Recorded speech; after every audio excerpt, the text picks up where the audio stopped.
శ్రీమాత్రే నమః, శ్రీ గురుభ్యో నమః. తదుపరి మకర రాశి.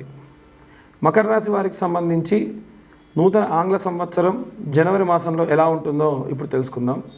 మకర రాశి వారికి ఎప్పుడైతే కుంభంలోకి ఈ యొక్క శని తిరోగమనం ప్రారంభమైందో, పక్క బుధాదిత్య యోగం నడుస్తూ ఉందో, ఎగ్జాక్ట్గా చెప్పాలి అంటే కోణ కేంద్ర స్థానాలు చాలా చాలా బలపడ్డాయని చెప్పచ్చు. దీనివల్ల ఖర్చులు ఉంటాయి.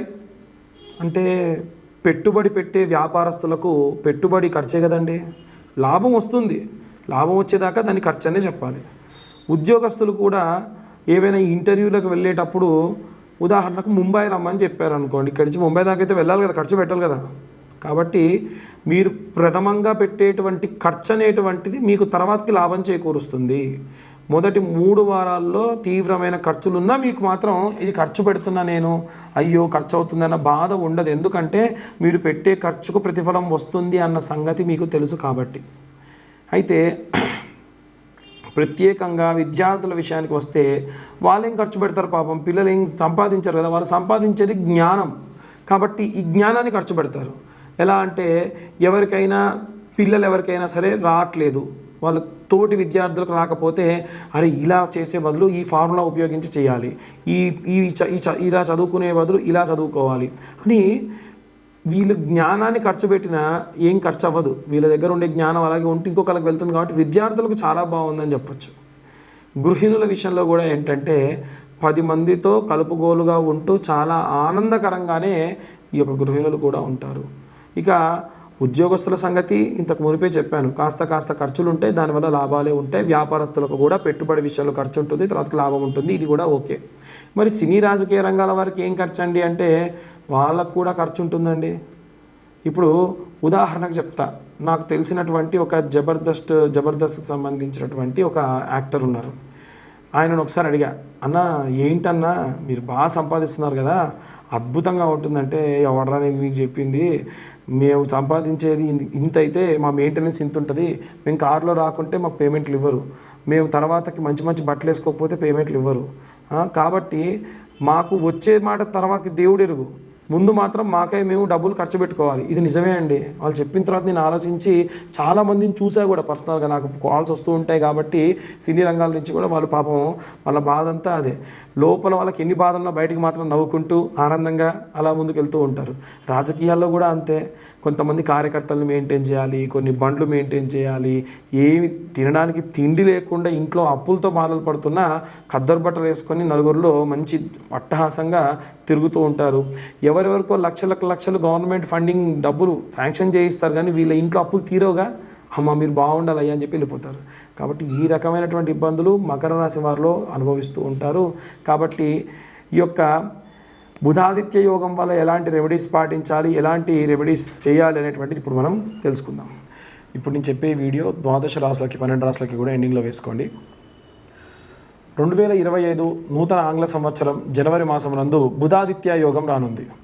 ఈ బుధాదిత్య యోగము అంటే బుధుడు సూర్యుడు కలిసి ఉండడం వల్ల మన 12 రాశులకి, ఈ యొక్క రాశి వారికి కాకుండా 12 రాశుల వారికి కూడా చాలా చాలా అనుకూలంగా ఉండబోతుందని మనం చెప్పవచ్చు. అయితే సాధారణంగా తెలిసినంత వరకు ప్రతి ఒక్క జ్యోతిష్యులు చెప్పేది ఏమిటంటే ఒక 4 రాశుల వారికి బాగుంది, సింహరాశికి, అలాగే కన్యారాశికి, తులారాశి వారికి, వృశ్చిక రాశి వారికి బాగుంది, ఇతరత్ర ఇంకెవరికి కూడా అంత యోగదాయకం కాదు అంటూ ఉన్నారు. కానీ అలా కాదు. యోగం ఉన్న సమయంలో మనం దానికి తగ్గటువంటి పూజాధిక్రతువులు, చిన్న మార్పులు, చిన్న రెమెడీస్ చేసుకోవడం వల్ల అత్యుత్తమమైనటువంటి ఫలితాలు మీరు పొందవచ్చు. అయితే ఏమేం చెయ్యాలి, ఎలాంటి ప్రతిఫలాలు పొందొచ్చు అంటే విద్యార్థులు కానీ, గృహిణులు కానీ, వ్యాపారస్తులు కానీ, ఉద్యోగస్తులు కానీ, ఏదైనా సరే కార్మిక రంగంలో ఉన్నటువంటి వారు కానీ, లేదా ఎవరైనా సరే సినీ రాజకీయ రంగాల్లో ఉన్నవారు కానీ, విదేశాలకు ప్రయాణం అవ్వాలనుకుంటున్న వాళ్ళు, విదేశాల్లో ఉద్యోగం చేయాలనుకుంటున్న వాళ్ళు, విదేశాల్లో చదువుకోవాలనుకునేటువంటి వాళ్ళు, కోర్టు కేసులతో ఇబ్బంది పడుతున్న వాళ్ళు, ఎవరైనా సరే ఈ బుధాదిత్య యోగాన్ని సఫలీకృతం చేసుకోవచ్చు. ఎలా చేసుకోవాలండి అంటే చాలా చాలా చాలా ఉత్తమమైనటువంటి మార్గం ఏమిటి అంటే ఆరాధన పూర్వకంగా చేసేటువంటి మార్గము. దీంట్లో విద్యార్థులందరూ కూడా చేయవలసింది ఏమిటి అంటే దత్తాత్రేయ స్వామి వారి యొక్క మంత్రాన్ని పఠనం చేయండి. అంటే దత్తాత్రేయ స్వామి వారి మంత్రం ఏమిటంటే దిగంబరాయ విద్మహే పాంచజన్యాయ ధీమహి తన్నో దత్త ప్రచోదయాత్.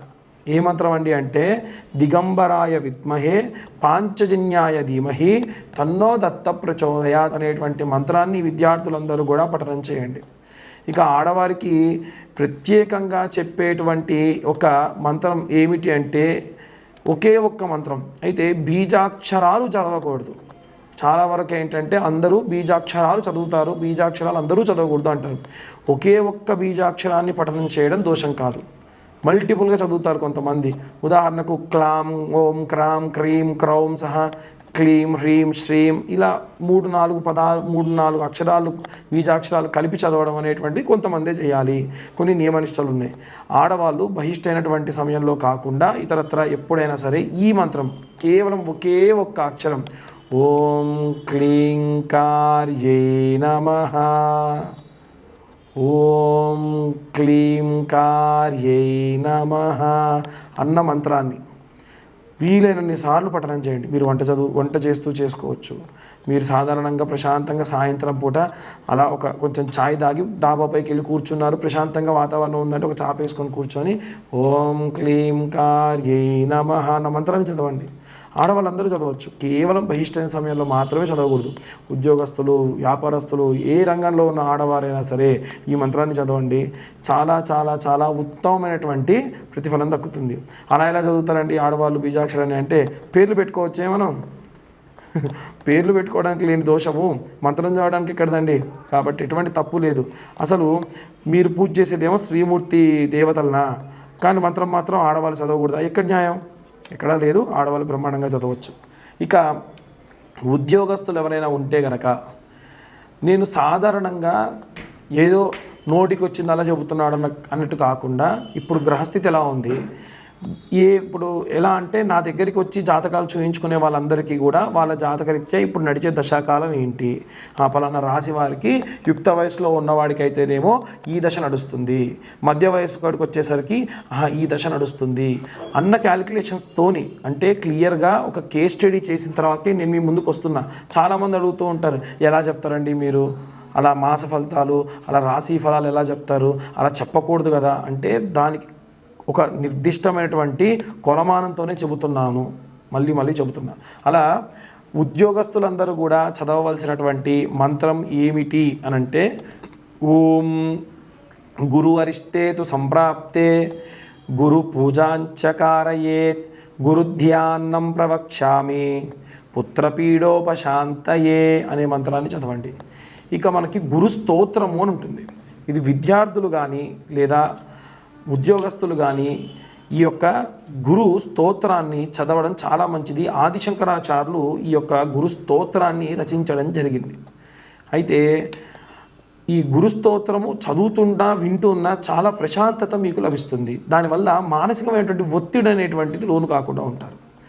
వ్యాపారస్తులు ఎవరైనా సరే ఉన్నత వ్యాపారాభివృద్ధి జరగాలి అంటే ప్రారంభించిన ప్రతిరోజు అది ఏ వ్యాపారమైనా, చిన్న పచారీ కొట్టు దగ్గర నుంచి పెద్ద ఇండస్ట్రియలిస్ట్ అయినా సరే ఎన్నో రకాలైనటువంటి శౌచములతో మన దగ్గరికి జనాలు వస్తూ ఉంటారు. కాబట్టి వ్యాపారస్తులందరూ కూడా ప్రప్రథమంగా చేయవలసింది ఏంటి, అశౌచములు అంటనటువంటి దేవీ దేవతలు ఎవరైనా ఉన్నారు అనంటే కాలభైరవుడు, ఆంజనేయ స్వామి మాత్రమే. కాబట్టి కాలభైరవుడు అలాగే ఆంజనేయ స్వామి వారికి సంబంధించి కాలభైరవ అష్టకాన్ని చదవండి, హనుమాన్ చాలీసా చదవండి. ఈ మాసంలో విశేషమైనటువంటి ప్రతిఫలాన్ని పొందుతారు. ఇంకా కొంతమంది ఆంజనేయ స్వామి దండకం చేస్తామండి, లేదు మేము ఒకవేళ ఇంకా రాముల వారికి సంబంధించినటువంటి మంత్రాలు చదువుతా, ఏమైనా చదువుకోండి. శ్రీరామ రామ రామేతి రమే రామే మనోరమే సహస్రనామ తత్తుల్యం రామనామవరానని సాయంత్రం పూట మీ వ్యాపారం జరిగే చోట చదివితే ఎత్ర ఎత్ర రఘునాథ కీర్తనం తత్ర తత్ర కృతమస్తకాంజలిం బాష్పవారి పరిపూర్ణలోచనం మారుతిం తమత రాక్షసాంతకం. ఎక్కడెక్కడ రామనామం ఉంటే అక్కడ ఆంజనేయ స్వామి వారు కూర్చొని మీ వ్యాపారానికి ఉన్నటువంటి ఈ యొక్క గ్రహస్థితులకు సంబంధించినటువంటి దోషములు కానీ ఏవైనా దృష్టి దోషములు ఉంటే పోగొడతారు.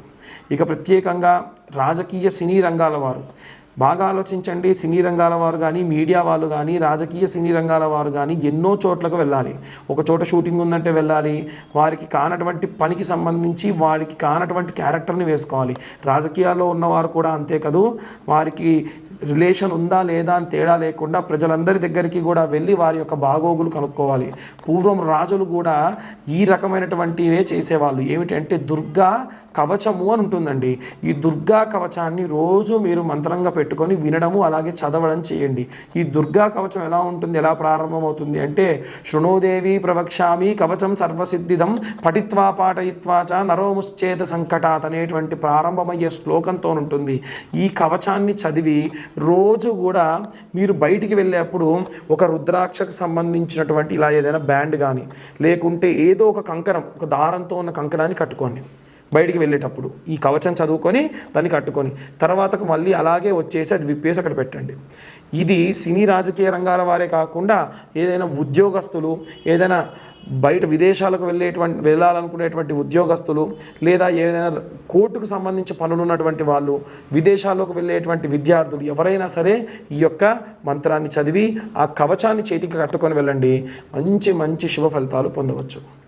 ఇక ఇవన్నీ కూడా ద్వాదశ రాశుల వారందరూ కూడా పాటించవచ్చు. జాతకం గురించి మాకు ఫోన్ చేసే వాళ్ళు ఉచితంగా చెప్పమని కానీ లేకుంటే వారు ఇచ్చేటువంటి డేట్ ఆఫ్ బర్త్ టైం లేకుండా చెప్పమంటున్నారు. డేట్ ఆఫ్ బర్త్ టైము లేకుండా ఒక కొలమానం అనేది లేకుండా చెప్పడం కష్టం కాబట్టి దయచేసి అందరికీ కూడా విజ్ఞప్తి, మీరు పుట్టినటువంటి తేదీ, సమయము, పుట్టినటువంటి ప్రదేశము, జాతకం గురించి అడిగేటువంటి వాళ్ళు మీ యొక్క పుట్టినటువంటి తేదీ, పుట్టినటువంటి సమయము, పుట్టినటువంటి ప్రదేశాన్ని పంపించండి. ఇది రాయడానికి గాను మాకు పట్టే సమయం 3 గంటలు పడుతుంది కాబట్టి 1521 రూపాయలు తీసుకోవడం జరుగుతుంది. దాని ప్రకారంగా మళ్ళీ మీతో నేను గంట పాటు మాట్లాడడం కూడా జరుగుతుంది. అందరికీ కూడా ఆంగ్ల నూతన సంవత్సర శుభాకాంక్షలు.